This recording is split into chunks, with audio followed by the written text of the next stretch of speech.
Hi, welcome back to the end of time. I'm all around you, prattling obscure lamentations. Wake up, honey, the internet is less functional than it was pre-Y2K. That's a lie, I'm not telling the truth. But come on, what are you gonna do, not sit and watch me talk for 15 minutes? What else do you have to do? Come on, sit.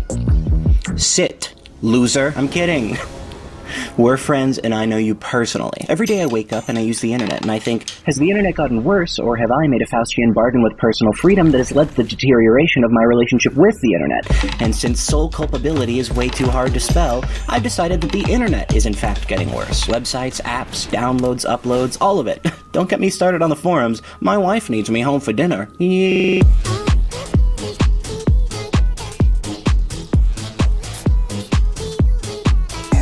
Search engine optimization is rotting this world from the inside out. You see, this is why we can't have nice things. The parasitic entrepreneur is always going to try to leech the intentionality from any system for visibility. Yesterday it was business majors, then finance bros, then day traders, then drop shippers. Now it's business gurus who produce online masterclasses that teach you how to make sure your financial liaison services show up above the NHS when someone searches COVID vaccine. Google is in the throes of what feels like a waking night terror right now. Searching anything feels like sleep paralysis. A second AI feature has hit the SEO towers. Mr. President, we need your help. Larry Page, just you wait. The gods are going to chain you up Prometheus style and let an eagle mukbang your ass. Tread lightly, okay? People are going to start whipping billiard balls at your security car when it comes by. Also, stop taking my data. Hey, every website, stop taking my data, dude. What's up with that, man? You guys like data? Stop doing it, man. Speaking of data, I still get scam texts pretty frequently.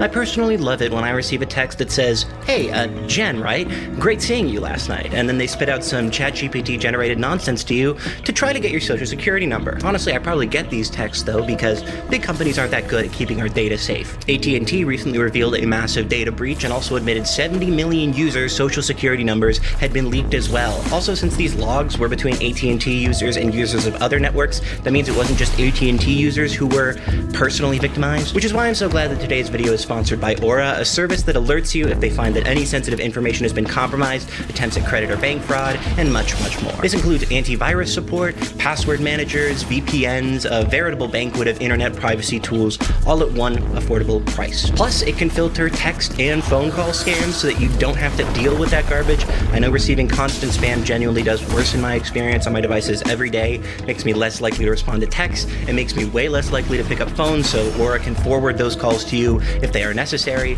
and just get rid of them otherwise. So if you are interested in leaving yourself less vulnerable to data breaches, go to my sponsor link in the description or the link on screen to get a 14-day free trial to see if any of your data has been exposed. Thank you so much to Aura for sponsoring this video, and now, back to it, methinks.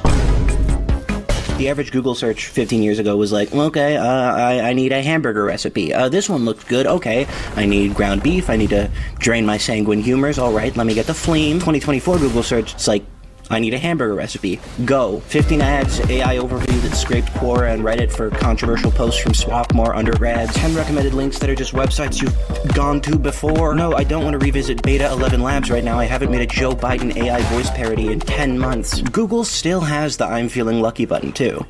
Dude, I'm not touching that with a gun to my head. If I click that thing, they're going to send me to a forum with an extension used only by Indonesian mafia members. 15 seconds later, my computer's fans are going to be generating 15,000 kilojoules and my M1 Pro is levitating up an inch off the desktop. What, just because I was feeling lucky? It's not an auspicious day, I'll tell you that much. YouTube is cooked too. I mean, you'll search a video title verbatim, word for word, proofread by your HarperCollins editors, fact-checked by certified U.S. patriots, and they'll give you 6 videos that were born of the same litter, an Ancestry.com test to tell you the heritage of the video you searched for, an advertisement, videos you might want to watch again, and then the video that you flawlessly searched for in the first place. Dude, I love it, man. Listen, when the idea that every single website would have a For You page was initially proposed, we, the consumer, were not informed that every single page would be the For You page. Why does Dropbox let me sort by most relevant? They're my files. What does most relevant mean? I click it, and it gives me the stems to a beat that I made in 2017 and a photo of me and my high school ex in a loving embrace. What is this? Is this psychological torture? Is Dropbox affiliated with MK Ultra or Operation Paperclip? Perhaps? You know, all of this nonsense just has me wanting to go back to the good old days of print media. Johannes Gutenberg, young Polish boys in hats on the corner saying, "Extra, extra, read all about it. Woodrow Wilson shot dead." Lo and behold, I open up my paperback copy of Carceral Capitalism and bam. It's a link to a Jenny Nicholson video I already watched. I open the Wall Street Journal to business and it's like, why have all of the articles been replaced with "you might like" tabs? And why are all of the tabs Kathy comics scrupulously cultivated to avoid the fat-phobic entries? TikTok search likes to oscillate between fine-tuned to perfection, you know, a beldam with a Rolodex frantically flipping through cabinets to find you the perfect video, and the equivalent of vestigial legs on a whale. Zero functionality. Might as well have been cut from the final product altogether. Added onto that, you have the fact that all of these apps are just trying to get you into the labyrinth and then snip Ariadne's string behind you and leave you stranded waist deep in the swamplands of the app's user interface. What the hell? I didn't even realize I had left a For You page, but now I'm swiping back to leave the video I was just watching. It turns out I was 8 different search terms deep. I went through Jason Derulo's account, which I got to via Jonathan Van Ness's account. I guess I got to that one through an account that was reposting a JCS criminal psychology video, 1 5-minute segment at a time. I swipe all the way back through all that, and it turns out I was just playing Where's My Water Light, and I'm 12, and that was all an unskippable ad. What the fuck is happening? I was just trying to watch a calligrapher talk about Shu Shen, now I'm buying a fidget cube from a 12-year-old. Don't get me started on Twitter search, streaming service search algorithms, Letterboxd. Letterboxd, I would like you to stay after class if you can. Letterboxd. This shit has me wanting to return to a primitivist society. How bad could hunting and gathering be? Dude, it cannot be as bad as trying to remember how to spell Yorgos Lanthimos. 1 letter wrong? Sorry, pal. Never heard of him. Oh, I'm sorry for making a single error in the name of Sayambu Mukta from Letterboxd. I guess I won't learn anything else about the cinematographer's works. Well, sorry. I just don't need it. Sometimes, I want to take a little stand against the age of technocracy. I want to say, no, that's not a hashtag. I want to say, no, that's not a pound sign. You know what that is? That is an octothorpe. Bitch, get it right. We are octothorpe maxing. I am smoking weed out of a helicoprion fossil. Synthetic opiate fentanyl? Huh? Sorry, never heard of it. I've been cultivating these poppy seeds for 6 winters to get this high going. We are reading the Epic of Gilgamesh and Apocrypha on the original limestone tablets. It is a pre-Anthropocene summer, bitch. Lock in. Little piece of advice, and I couldn't fit this in anywhere else in the video because, let's be honest, none of this shit makes sense anyways. Do not die in a motorcycle crash. It's way too funny to be taken seriously at a eulogy. You're not Lawrence of Arabia. It's not going to go over well. I wish he never got on that Yamaha. No. Sorry. You're getting laughed off the stage, man. You're getting laughed off the rostrum. The funeral dirge is over. Shit's looking like Montreal Just for Last 2011. Gary Goldman just took the stage and he's killing. Get real. Die in like a car accident. Like, I don't know, probably like 2% of the American population every year. Feels really good to shit on things that are going on right now. You know what sucks? Today. You know what rocks? Yesterday. You know what blows? 2:30 p.m. You know what rocks? I could see, you already guessed it. It's 2 p.m. God, I hate Christmas night. But the night before Christmas, a toothpick changes everything. Yesteryear was double S tier. Present, it's D to F tier. It needs a buff. You know, all kids these days, they don't want to be influencers. YouTubers, they don't want to post on social media. I miss when career options were Plague Doctor and Pyromancer. It's been too long since kids fresh out of high school were allowed to become hooded figures at taverns who dole out quests. Hey, kids these days, they know pronouns. They know they, them.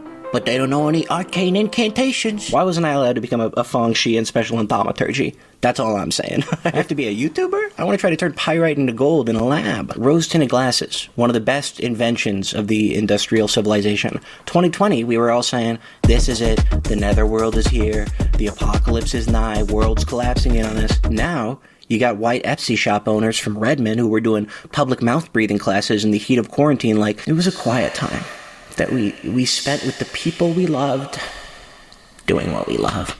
Yeah, man, I'm sure it was. I'm sure to you. I'm sure it was to you. I'm sure it was all Boggle, Love Island, and Colleen Hoover. To you. Back in 2016, it was all, oh, Donald Trump got elected. It's over. Society will collapse. 8 years later, everybody's looking back saying, oh, there was so much good music. Take me back to 2016 summer. We had Coloring Book, The Life of Pablo, Blonde, Anti, Puberty 2, A Seat at the Table, Atrocity Exhibition, Moonshaped Pool, We Got It From Here, Star, Jeffrey, Lemonade, The Blonde Man, Bottomless Pit, Teens of Denial, Telephone, Nonagon Infinity. Damn.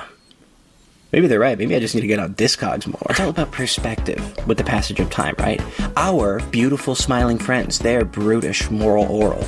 Our brave posters, they're backwards meme lords. Our manicured, esteemed pulchritudinous 2016 XXL freshman cipher. Well, I can't lie. That probably is the best one, right? Am I right, fellow half-white people? 21, 21, 21? 21, 21, 21. Back in my day, you used to open up Instagram and they would show you posts in a chronological order. Why did my 1099K form have a For You page last year? I guess I'm circling back on it again. I hate the For You page. I hate the For You page. Every website is the For You page now. I guess I have to be the one to say it. You're a robot. You don't know what's for me or anybody else. You know Cold Metal and Daisy Daisy. Now open the fucking pod bay doors. I guess in the pursuit of keeping it a squid denty with you, if my For You page is a reflection of me, I have a dark soul, okay? Vanta Black, Hydro Dip, Heart. All of that being said, I'm not going to switch over to the following tab. What, and see some bullshit from people that I chose to see? Get fucking real. Listen, I follow too many people now to healthily look at every single post. I need a machine learning algorithm to discern which of my cousins I don't care about so that I can actually use my phone. The amount of posts doesn't really matter though, right? Because the minute you open the app, the user interface turns into a phantasmagoric refraction of reality. I can't find shit anymore on social media apps, dude. Why are my messages in the top right of the homepage when they used to be in the message tab? And why are the requests for my messages a pale gray icon? And what is the difference between a request and a hidden request? Is a request not a hidden message? I just love how there are tabs for community and Grok on Twitter now. Oh, sorry, what was that? Oh, what's Grok?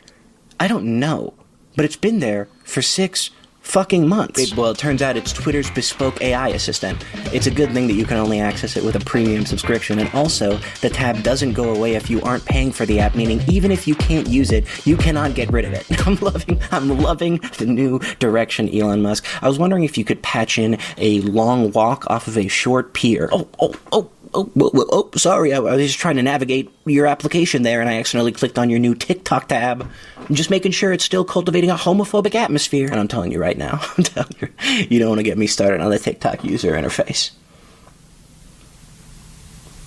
Okay, I'll talk about the TikTok user. TikTok user interface was designed by Daedalus, okay? They got David Bowie in the middle, doing a musical with Muppets. I need a damn spirit guide to get out of the shop tab. Plus, every app is that way now. It doesn't matter if you didn't like short-form content a year ago, you're gonna like it now, because next season of Stranger Things is releasing as a vending machine where you can buy 645-second episodes. Thank you, PepsiCo. You can actually get Severance Season 2 in booster packs, behind the counter and locked plexiglass cabinets at select AM PMs. So you better be the first to get there. The internet moves at the speed of sound, right?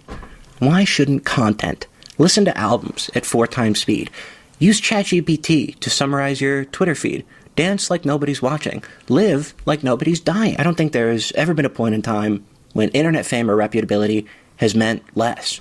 You have one good take on Twitter, a legion of 15-year-olds look at your X handle like you're Christ the Redeemer, towering over Corvocado. TikTok account with 200,000 followers? That's a fucking penny stock, man.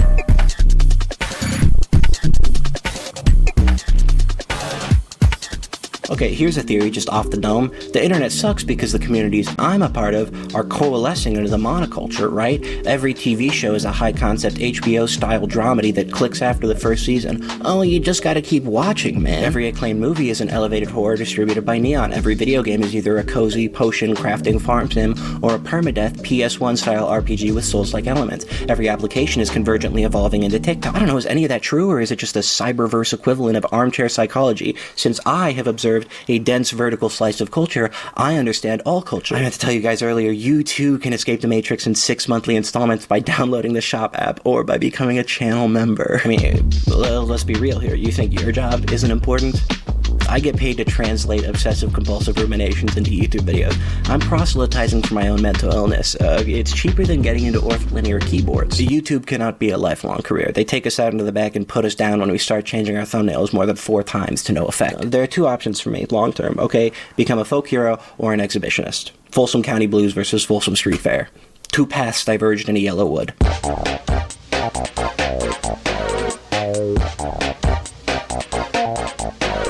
So to loop back on the initial question, why does the internet suck nowadays, right? Well, people might tell you other things, but the answer is almost always the indiscriminate warping of progress by corporate interests. Ask your local entrepreneur, why is the bottom line the top priority? And why is that loss leader looking like a verse? Oh, why is AI everywhere? It's money. It's for more money. Why is it replacing artists? They don't want to pay artists money. Why are search algorithms worse? Money. They want you to, on the app longer so that they can advertise to you longer. Why is Netflix balkanized into Tubi, Mubi, Freevee, and Peacock? Well, I mean, that one's actually simple. It's because they understand that NBC television deserves a bespoke platform where classic sitcoms of the 2000s can roam free range. Oh, wait, hold on. I'm getting word right now that it might be money. Why are right-wing grifters and fascists rising in popularity globally, especially on the internet? I guess that was a little bit more complicated, but definitely is money is a part of it, right? Why did Elon Musk ruin Twitter? Well, I'm sure money is a part in there somewhere, but mostly he's just mentally ill, probably. He's losing a lot of money on that shit. There's only so much shonen manga and pretending to play Dwarf Fortress you can take as a pseudo-intellectual before you have to make another catastrophic business decision. Also, I recently found out that he hates his trans daughter and thinks that the woke mind virus took her from him. So, if you've got any RAM-free, try to tuck that one away. try to remember that, I guess. To sum it up, I'm just not a big fan of this capitalistic push to blend the internet into a homogenous manse of one-way doors that you can get lost in. I don't want a culture built off of optimizing the delight out of interaction in favor of increasing interaction. I want a culture built off of the axiomatic values of the Coke freestyle machine. I want President Mellow Yellow and Secretary of the Interior Mr. Pibb Extra to have a lovely child and name it Minute Maid Agua Fresca. If the whole world was like that, I think it would be better for all of us. I walk away from a Coke freestyle machine feeling like Anthony Bourdain ducking out of a Narin joint in Kazakhstan. My horizons broaden. I start bouncing around the political compass like a fucking Pac-Man ghost. I guess to sum it up, the internet sucks first and foremost because conflict, controversy, and unsavory feelings are very good at keeping people engaged and keeping people on websites. And if you're somebody who spends a lot of time on the internet, a disproportionate time compared to other people, maybe, then it's just more likely that that's the type of stuff that you're interacting with. Sometimes I wake up in the morning and I ask the sky, am I going to feel like this forever? Will life be a sinusoidal series of valleys and peaks? Will I be enveloped in gloom as often as I am exposed to radiance? Is the ennui of youth eternal, as youth itself strives to be?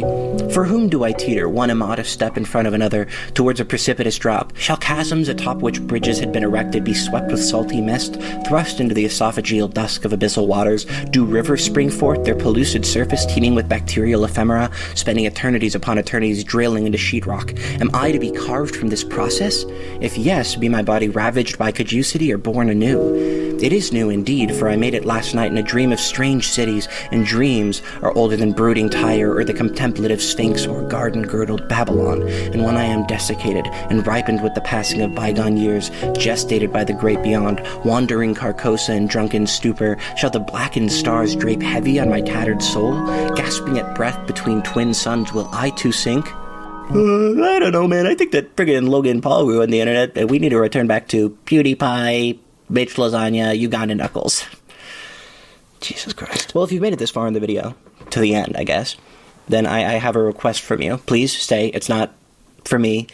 A follower of mine has been doing outreach for a Palestinian family that is suffering quite a lot, having been displaced time and time again under the Israeli occupation. Maram and Ahmed are a young couple from Gaza with 3 children, Karem, Mohammed, and Habiba, all of whom are younger than 5. Mohammed is only a year old and was recently hospitalized, and Maram is in the hospital with a potentially fatal liver disease. Conditions in Palestine are worsening every day, and Ahmed is worried that he might lose his child or wife if if he isn't able to escape soon. The link to their GoFundMe is in the description, and if you can find it in your heart to contribute, I would appreciate that greatly. Their goal is $40,000, but they would like to make it to $20,000 as soon as possible to take advantage of possible border openings very soon. So if you're able to donate, it would make a big difference, and I would appreciate it a lot. If you also want to donate to a broader organization, the Palestinian Children's Relief Fund is always a good bet. But that's really about it. Thank you so much for watching the video. I hope that you enjoyed it. It was kind of all over the place, but so am I right now. Thank you to Aura so much for sponsoring. There's a link in the description, 14-day trial. Please go rock with it. Yeah. Thank you so much for watching. Take care of yourself, take care of others, be kind to yourself, and be kind to others. Remember that you are loved, and that's it. Thanks for sticking around. Bye.